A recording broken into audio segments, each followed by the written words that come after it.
Alright, so game 3, I'm versing Adrian again. Hey Adrian. How you going, man? Alright, take us through your list quickly. Okay, we've got 8 scout bikers, we've got a power fist sergeant, we've got 3 Astartes grenade launchers, a triple heavy bolter attack bikes, a 10-man tactical squad in the ruins here, Death Company Rhinos empty out the back, we've got 7 Death Company, a fist, bolter guy, and 5 close combat.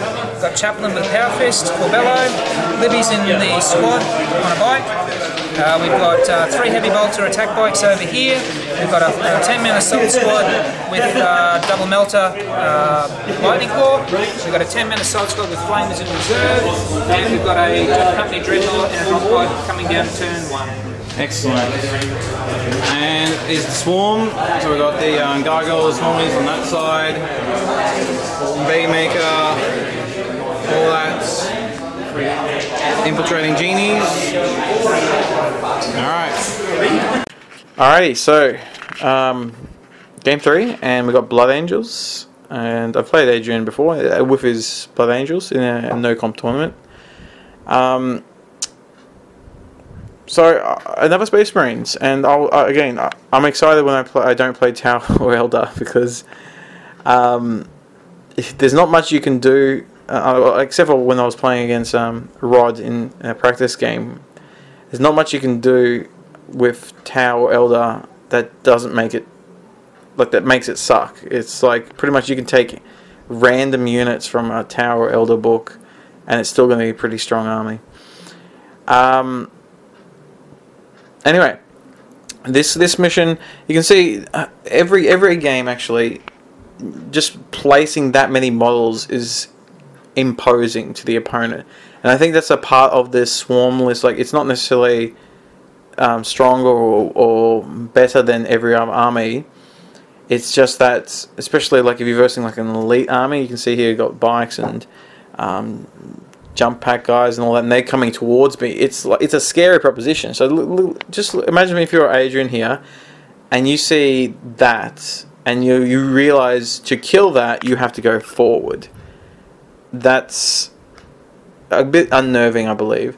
He had the great idea. He had Corbullar, whatever his name is, right in the middle there, so everything's got feel no pain.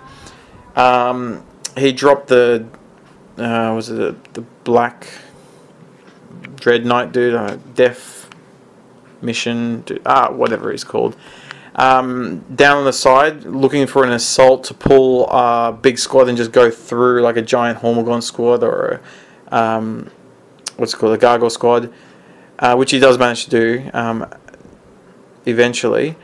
My idea is run the hell away from it and get into combat with like the scouts, and that way I get dragged so far away that he's not in combat. It doesn't work exactly, because he still manages to get in combat and then splits it and eventually just rounds it up.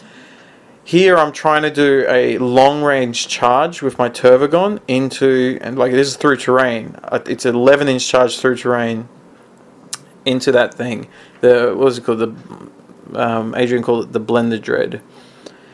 And it lived up to its name. I charged with a Turvagon with Crushing Claws, and I didn't even get the swing. He just went 2 wounds, another 2. Oh no, it was like 3 wounds, 2 wounds, 2 wounds, 1 wound, dead.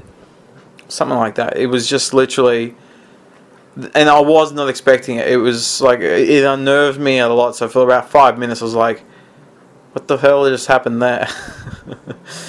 Anyway, I got over it. I moved on. Everything else got into combat. That Dreadnought, pain in my ass for the rest of the game.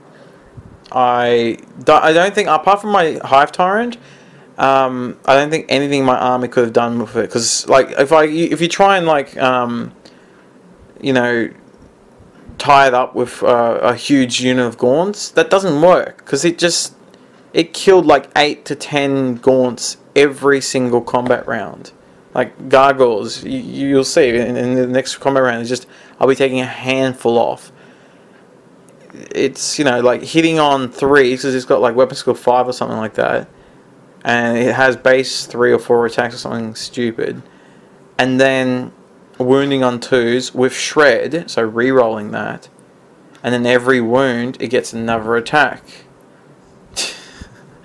So I thought, yeah, look, honestly, like realistically, the only thing to do would be throw a Hive Tyrant, but I needed my Hive Tyrant into that big squad with Corbeil and like the big commandy squad, because they all had Feel No Pain, so I needed to be instant killing that stuff. And so I couldn't spare a Hive Tyrant down the bottom. I mean, Adrian played really, really well. He saw what my army was, and he kind of had an idea of how to deal with it. Anyway, so this game we got to turn 4, and I think we finished turn 4, but we stopped at turn 4, and it was just a draw. It would have been really good to finish this game. I think it was a close swing either way, because it was big guns never tie, and I had a number of the objectives. I was contesting some. I had, apart from the Dreadnought that was a pain in my bum, here in a second here in the middle there, I'll be killing his Warlord and another unit, and it would have been close. I'm not saying I would have definitely won, or Adrian would have definitely won. It was more, it was going to be a very close game, and I really wanted to finish it. But time was called, so it ended up, and it was perfect because it was just a draw, and I was happy with that. Again, I don't like winning on when we run out of time, so it being a draw, and then if we had gone on within a bit more closer game. All right, next game.